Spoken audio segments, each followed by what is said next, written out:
Matthew chapter 8. We've finished the Sermon on the Mount, and now we are going to start seeing Jesus' power and authority over nature and demons and everything else that he was capable of doing. Power of God.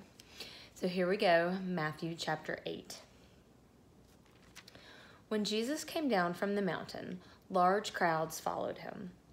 And a leper came to him and bowed down before him and said, "Lord, if you are willing, you can make me clean."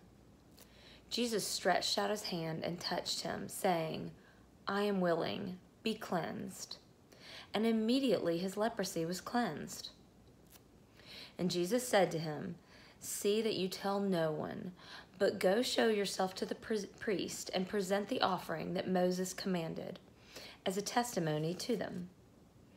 And when Jesus entered Capernaum, a centurion came to him, imploring him and saying, "Lord, my servant is lying paralyzed at home, fearfully tormented." Jesus said to him, "I will come and heal him." But the centurion said, "Lord, I am not worthy for you to come under my roof, but just say the word, and my servant will be healed. For I also am a man under authority, with soldiers under me. And I say to this one, 'Go,' and he goes, and to another, 'Come,' and he comes, and to my slave, 'Do this,' and he does it." Now when Jesus heard this, he marveled and said to those who were following, "Truly I say to you, I have not found such great faith with anyone in Israel.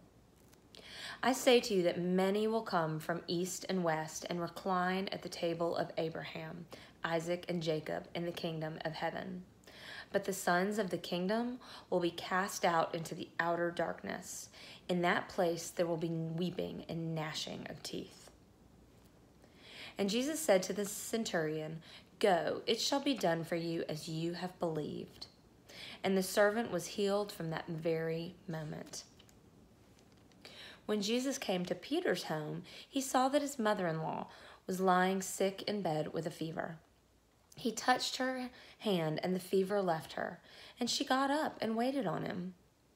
When evening came, they brought to him many who were demon-possessed, and he cast out the spirits with a word, and he healed all who were ill.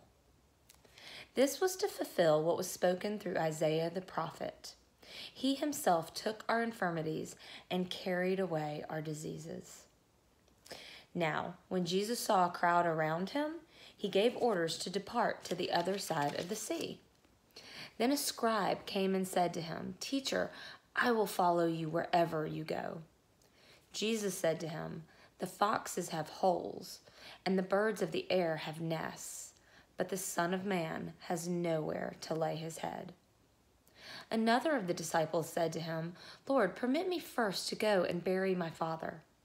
But Jesus said to him, "Follow me, and allow the dead to bury their own dead."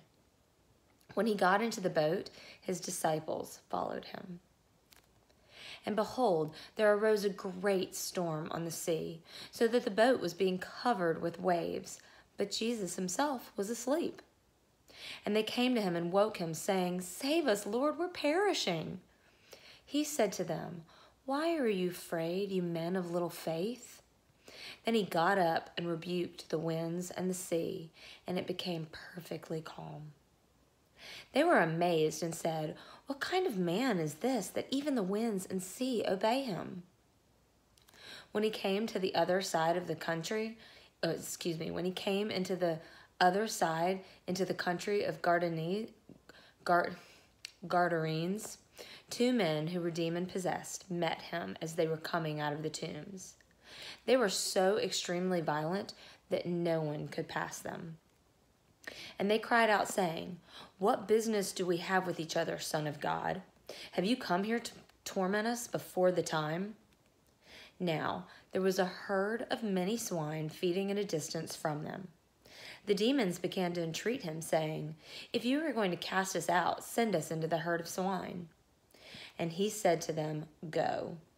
And they came out and went into the swine, and the whole herd rushed down the steep bank into the sea and perished in the waters. The herdsmen ran away and went to the cities and reported everything, including what had happened to the demoniacs. And behold, the whole city came out to meet Jesus. And when they saw him, they implored him to leave their region. God bless the reading and hearing of his word. Amen.